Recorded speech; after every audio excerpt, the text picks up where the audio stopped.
السلام علیکم، میں ہوں عدنان عادل اور آپ دیکھ رہے ہیں پروگرام سیاست و ریاست۔ میرے ساتھ ہیں معروف صحافی اور دانشور جناب ہارون الرشید صاحب، جو اپنے تجزیے اور تبصرے ہمارے ساتھ شیئر کریں گے۔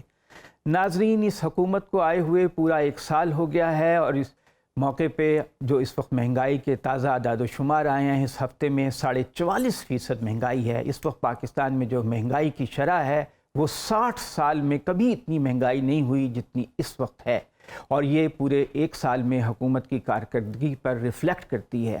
دوسری طرف ایک بہت ہی اہم کمپنی پاکستان کی سروے کی، گیلپ، اس نے سروے کیا 520 کاروباری حضرات، یعنی جو کاروبار اون کرتے ہیں، مالکان ہیں، ان سے سوالات پوچھے گئے اور ان کے 90% لوگوں نے یہ کہا، جن سے انٹرویو کیے گئے، کہ ملک غلط سمت میں جا رہا ہے، اور 2/3 لوگ جو تھے وہ بہت مایوسی کا انہوں نے اظہار کیا، اور انہوں نے کہا کہ حالات پہلے سے زیادہ خراب ہیں، اور زیادہ تر لوگوں کا یہ کہنا تھا، 61% لوگوں کا یہ کہنا تھا کہ انہیں مستقبل اچھا نظر نہیں آ رہا۔ تو یہ جو 1 سال حکومت کا گزرا ہے وہ بہت ہی کٹھن گزرا ہے، لیکن اس پر اس وقت پاکستان میں جو عدالتی خلفشار ہے وہ بڑھتا ہوا نظر آ رہا ہے۔ سپریم کورٹ کے ایک جج، سینئر ترین جج جسٹس فائز عیسیٰ نے 6 رکنی بینچ کے فیصلے کو غلط اور آئین کے خلاف قرار دیا، ایک نوٹ جاری کیا آج، لیکن وہ سپریم کورٹ کی ویب سائٹ سے بعد میں ہٹا دیا گیا۔ اسی طرح صدر الوی نے جو سپریم کورٹ کے بارے میں پارلیمان نے قانون پاس کیا کہ چیف جسٹس کا سو موٹو کا اختیار محدود کیا گیا، اور کہا گیا کہ 3 جو سینئر جج ہیں ان کے پاس یہ اختیار ہونا چاہیے، بینچ کی تشکیل کا اختیار بھی ان کے پاس ہونا چاہیے۔ پریکٹس اینڈ پروسیجر بل اس کا نام تھا۔ صدر نے اس پہ دستخط نہیں کیے۔ صدر الوی نے پارلیمان کو کہا ہے کہ اس پہ نظر ثانی کریں، یہ آئین اس کی اجازت نہیں دیتا، اس کے لیے آپ کو آئین میں ترمیم کرنی پڑے گی، قانون میں ترمیم سے یہ معاملہ حل نہیں ہوتا۔ ان تمام معاملات پر ہم بات چیت کریں گے۔ ہارون صاحب، جو اٹیک ہے چیف جسٹس سپریم کورٹ پہ وہ بڑھتا جا رہا ہے۔ نواز شریف صاحب کہہ رہے ہیں کہ ہو جائیں، آپ نے جو ہے وہ پی ٹی آئی کے ایجنڈے کو آپ پروموٹ کر رہے ہیں، آپ نے آئینی منصب کی توہین کر رہے ہیں۔ یوں لگتا ہے کہ چیف جسٹس کو مفلوج کر دینا چاہتی ہے حکومت، جس طرح ان کے اوپر اٹیک کر رہی ہے، جس طرح ان کے خلاف خود ان کے ساتھی جج بھی جو ہیں تحفظات کا اظہار کر رہے ہیں، اختلافات بالکل کھل کر سامنے آ گئے ہیں۔ یہ تو بہت ہی افسوسناک صورتحال ہے۔ اصل وہ تو خیر کئی دنوں سے واضح ہے۔ اصل خبر یہ ہے، یعنی اصل نقطہ یہ ہے کہ بڑی وحشت طاری ہے۔ نون لیگ پہ اتنی حالت خراب، پیپلز پارٹی کی حالت اتنی خراب نہیں ہے، اچھا، یا ایمل ولی کی حالت اتنی خراب ہے وہ ایک لشکر لے کے آئیں گے۔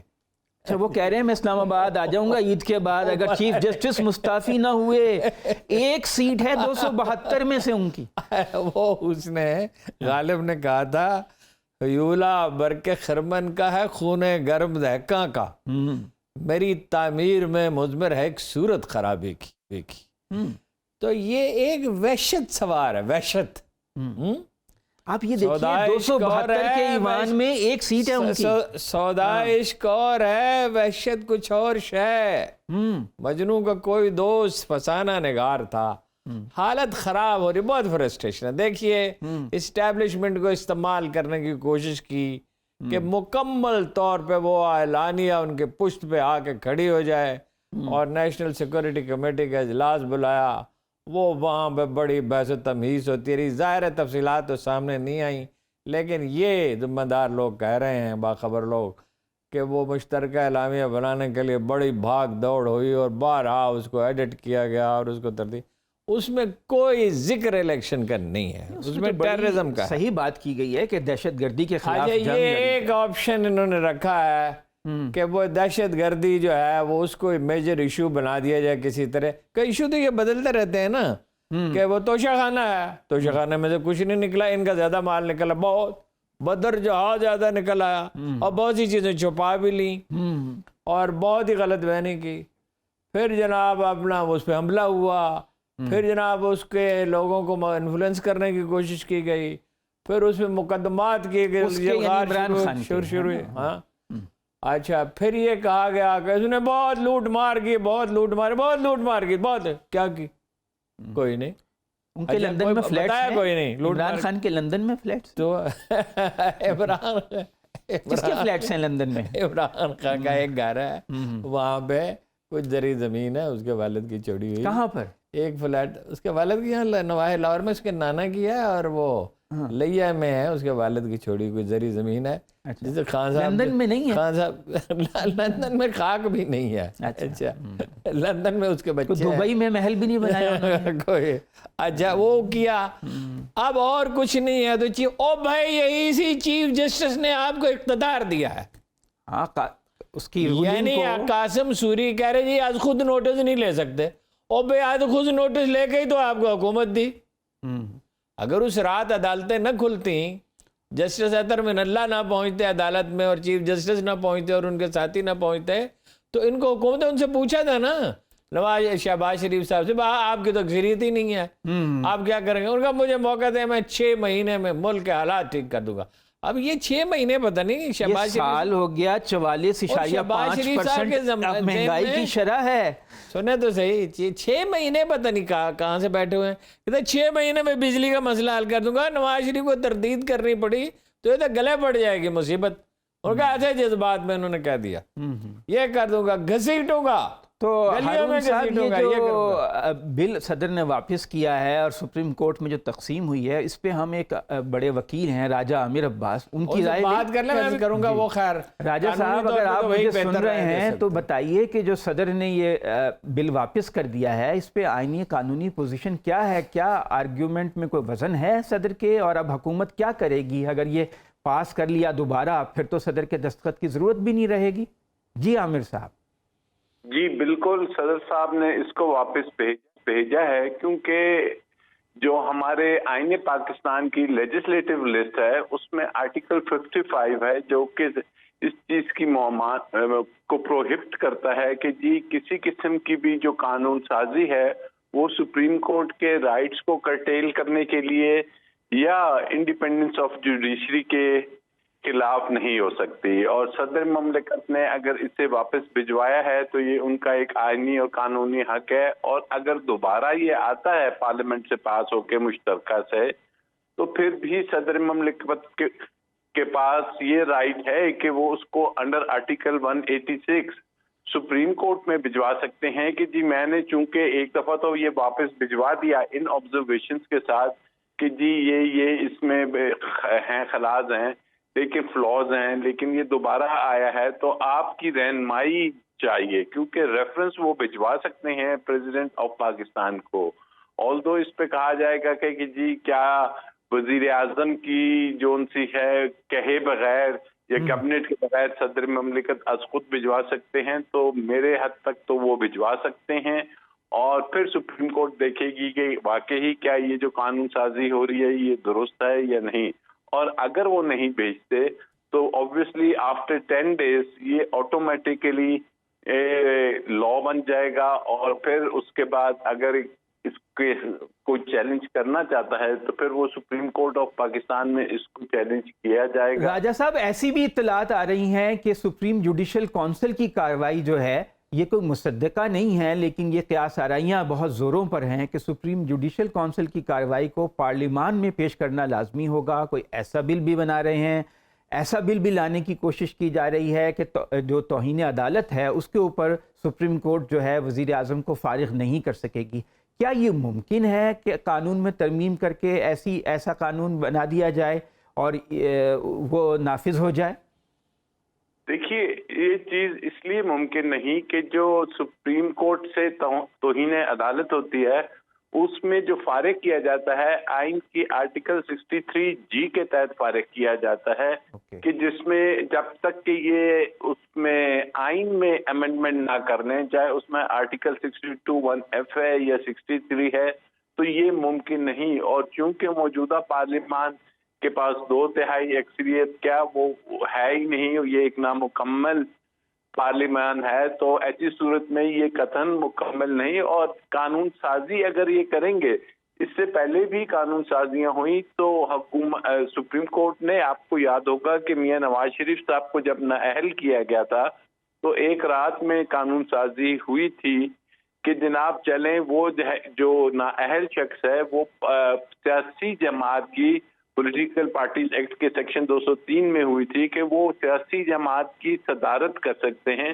لیکن سپریم کورٹ نے اسے الٹرا وائرس کہا اور کہا کہ یہ پرسن اسپیسیفک قانون سازی ہے۔ لیکن راجہ صاحب اب تو لگتا ہے کہ سپریم کورٹ ہی منقسم ہے، جس طرح جسٹس فائز عیسیٰ کے نوٹس آ رہے ہیں، آج بھی انہوں نے ایک نوٹ جاری کیا اور اسی طرح پہلے جسٹس اطہر من اللہ کا آیا، تو ججوں کی یہ جو تقسیم ہے اس سے لگ رہا ہے کہ چیف جسٹس کو بے اختیار کرنے کی کوشش کی جا رہی ہے کہ وہ ایک نامینل رسمی طور پر وہ چیف جسٹس رہ جائیں اور ان کے جو اختیارات ہیں وہ سلب کر لیے جائیں اور ان سے مستعفی ہونے کا مطالبہ کیا جا رہا ہے۔ آپ کے خیال میں اس کا کیا انجام ہوگا؟ اس طرح جو ججز کا اختلاف اور ایک دوسرے کے خلاف جو فیصلے کھل کر سامنے آ رہے ہیں، پوری قوم جو ہے وہ ایک شدید مایوسی کا شکار ہے کہ جو اعلیٰ ترین ہمارا فورم ہے، جب وہاں پر اتنی تقسیم ہے اور جج ایک دوسرے کے خلاف فیصلے دے رہے ہیں، اس کا کیا آگے آپ کیا دیکھ رہے ہیں ہوتے ہوئے کہ یہ اس کا کیا نتیجہ نکلے گا؟ دیکھیے، پوری قوم یقینی طور پہ مایوس ہے اور انہیں زیادہ مایوسی اس بات سے ہو رہی ہے کہ یہ جو تقسیم ہمیں نظر آ رہی ہے یہ کس پوائنٹ پہ ہو رہی ہے، کس کوسچن آف لا پہ ہو رہی ہے، کس آئینی شک پہ ہو رہی ہے کہ کیا جو عام عوام ہے وہ یہ سمجھتی ہے کہ کیا آئین پاکستان میں واقعی یہ نہیں لکھا ہوا کہ اسمبلیز ریزولوشن کی شکل میں 90 دن پہ الیکشن کرانا ہے؟ کیا آئین پاکستان یہ نہیں کہتا؟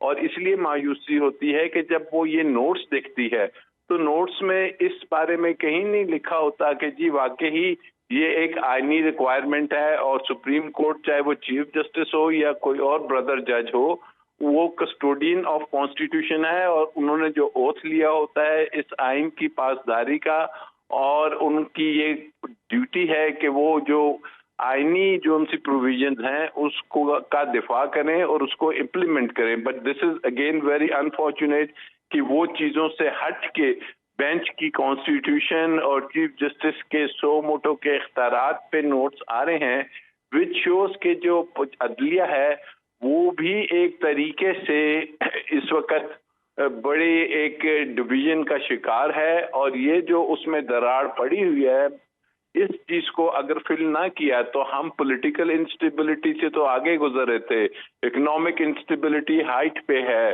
سیکیورٹی کے ایشوز ہیں، اور اگر کانسٹیٹیوشنل انسٹیبلٹی بھی آ جاتی ہے، ڈیڈ لاکس آ جاتے ہیں، تو پھر تو انارکی اور اس کے علاوہ کوئی اور راستہ نہیں ہے کہ اس کو حل کرنا ہے عدلیہ نے، اور عدلیہ جو سی ہے وہ اپنے جو فیصلوں کو امپلیمنٹ کراتی ہے وہ پھر عوام کے بھی اس میں بڑی، کیونکہ ہر چیز جو ڈرائیو کی جاتی ہے پاور، وہ پریمبل آف کانسٹیٹیوشن کو دیکھیں کہ بیسیکلی تو عوام ہی ہیں جن کو اللہ تعالیٰ نے رائٹ دیا ہوا ہے کہ انہوں نے چاہے تھرو چوزن ریپرزینٹیٹیوز کرنا ہے، اور اس چیز کے لیے اب دوسرا راستہ نہیں۔ میں نہیں سمجھتا کہ چیف جسٹس آف پاکستان کو اس طریقے سے یہ سائیڈ لائن کیا جا سکتا ہے، کیونکہ اگر یہ دراڑ ہے بھی تو یہ ایسی نہیں کہ جس میں اگر ہم فگرز دیکھتے ہیں تو وہاں پہ ججز واقعی میں سمجھتا ہوں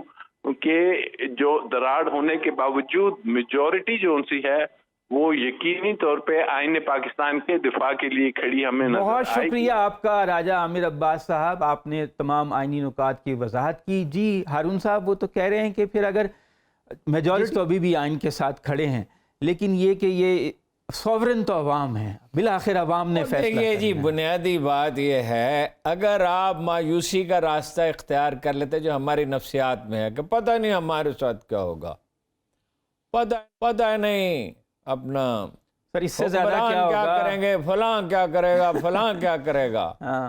بات یہ ہے، وہ نوابزادہ نصر اللہ خان کا ایک شعر ہے کہ کب اشک بہانے سے ٹلی ہے شب ہجراں، کب کوئی بلا صرف دعاؤں سے ٹلی ہے۔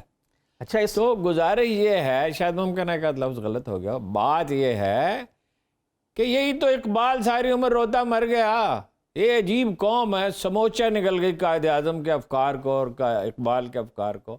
او بھائی حصے دار بنو، یہ کہنے کی بجائے کہ یہ ہمارے ساتھ کیا ہوگا، اٹھ کے کھڑے ہو جائے نا، قوم کہے کوئی گالی نہیں، کوئی تشدد قوم اٹھ نہیں. کے کھڑی ہو جائے پینٹی کھائے. نہیں پینٹی تو کھانی پڑتی ہے. پینٹی اچھا، کھائے پھر- بغیر اوہو کسے کہ کشتہ نشد از قبیلہ ما نیست. آپ کو ہر اقبال نے چیز پہ کہا، شعر میری آ بات جاتا ہے سنیں. یار. نہیں دیکھیے نا، وائز اہل علم کی طرف دیکھنا پڑتا ہے نا. اقبال نے کہا مجھے بار بار کہہ رہے ہیں کسے بریک کی کہ طرف کشتہ دیکھیں. نشد از ملک جم ندہمی مصر نظیری را. کسے کہ کشتہ نشد از قبیلہ ما نیست. مار نہیں کھائیں گے، اٹھ کے کھڑے نہیں ہوں گے. میں بعد میں اس کی وضاحت کرتا ہوں، آپ کو وقفہ لے لیں تو نتیجہ بھی کوئی نہیں نکلے گا. پھر آپ کی تقدیر دوسروں کے ہاتھ میں ہوگی. ناظرین ایک وقفہ لیتے ہیں، وقفے کے بعد اپنی بات چیت جاری.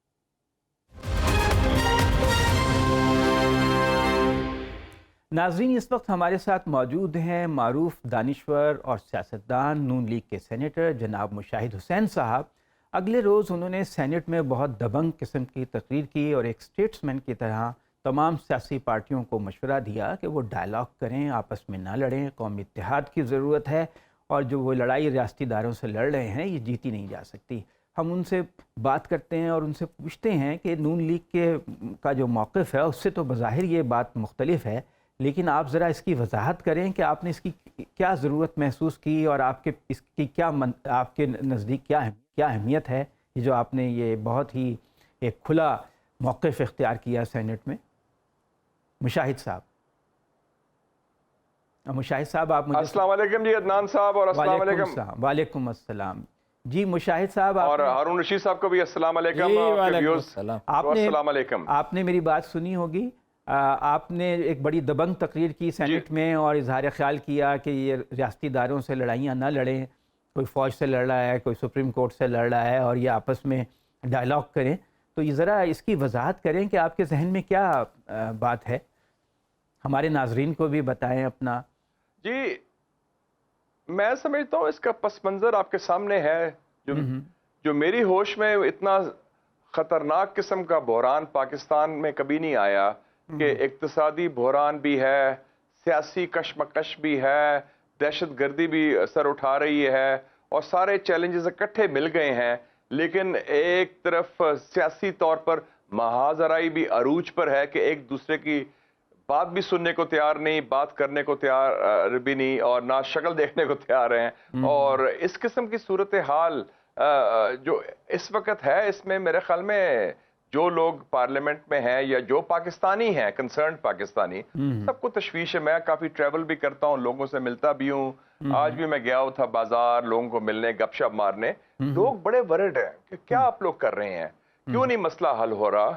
اور میں نے تو یہی کہا کہ ہم مودی سے بات کرنے کو تیار ہیں، ہم دہشت گردوں سے بھی بات کرتے رہے ہیں، تو اپنے لوگوں سے بات کرنے میں کیا حرج ہے. اور راستہ نکالنا ہے تو ڈائلاگ کے ذریعے نکلے گا، اور جمہوریت کی بنیاد ہی ڈائلاگ ہے. تو اگر ہم اس قسم کا پورا 2022 ہم نے ضائع کیا اس چپکلش میں، اور آپ نے دیکھا کہ اس کا نتائج کیا ہوئے ہیں، اور اب ایک کوئی نظر بھی نہیں آ رہا کہ راستہ. تو ہمارا فرض ہے کہ یہ ایک راستہ نکالیں اور گفتگو شروع کرائیں. آپ کے خیال میں کوئی کامن پوائنٹ ہو سکتا ہے جس پہ اتفاق رائے ہو جائے؟ کیونکہ بہت ڈائیورجنٹ ویوز ہیں. ایک تو ہمارے ہاں ٹریڈیشن ہے اقتدار سے چمٹے کرنے کی، اور جو اپوزیشن میں ہے وہ حکومت گرانا چاہتا ہے، جو حکومت میں ہے وہ اپوزیشن کو کرش کرنا چاہتا ہے. ہماری لانگ ٹریڈیشن یہی ہم نے دیکھا ہے. تو آپ کے خیال میں کیا مشترکہ نکات ہو سکتے ہیں گفتگو کے لیے؟ دیکھیں جی، ابھی حال ہی میں آپ کو یاد ہوگا، 1 سال سے کم کی بات ہے کہ 14 قانون سازی ہوئی، 14 بلز پر فاٹف کے اوپر اتفاق رائے سے. جنرل باجوہ کو ایکسٹینشن دی گئی اتفاق رائے سے. آئی ایم ایف کو جانا سب کہتے ہیں، چاہے عمران خان صاحب ہو یا ہماری حکومت ہو، وہ کہتے ہیں کہ بڑا ضروری ہے آئی ایم ایف کو جانا. جنرل عاصم منیر کی اپوائنٹمنٹ ہوئی اور سب نے سراہا اتفاق رائے سے. چاہے نظریہ ضرورت ہو یا مصلحت ہو، اس میں تو اتفاق رائے فوراً آ جاتی ہے.